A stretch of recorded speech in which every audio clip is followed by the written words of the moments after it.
Hola, ¿qué tal amigos? El día de hoy te voy a enseñar cómo abrir formato de imagen en web en Adobe Photoshop. Así que empecemos. Por ejemplo, en esta oportunidad yo quiero elegir o buscar una imagen dentro de Google. Por ejemplo, quiero buscar una imagen de Iron Man o cualquiera.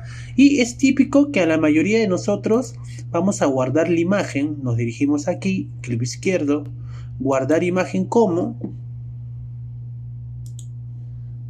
Y por ejemplo nos aparece este archivo, nombre Iron Man, pueden colocarlo cualquier nombre, y tipo archivo web. Por ejemplo, que si es que queremos esa imagen, voy a darle en guardar. Una vez que ya lo tengo guardado, me dirijo a mis archivos donde lo he recepcionado.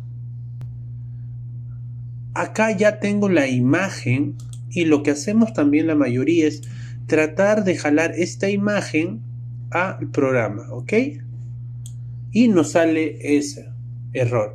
No se ha podido colocar la imagen que tiene como nombre porque ningún actualizador ni formato de archivo puede abrir este archivo. Ok, la solución es esta.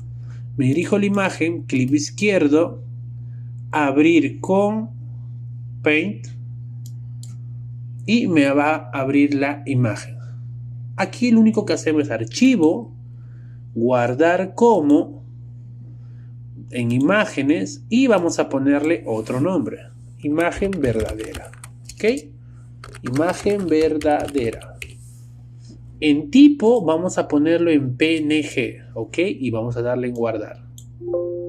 Se perderá cualquier transparencia si guarda esta imagen. Desea continuar. Claro, aceptar. No hay problema. Y me voy al archivo. Y acá está la imagen. Ahora vamos a hacer la prueba. Trato de jalar esta imagen a mi programa. Y ya tenemos la imagen. Es un tip totalmente muy rápido. Espero que te haya gustado este tutorial. Y no te olvides suscribirte y dejar un like. Nos vemos.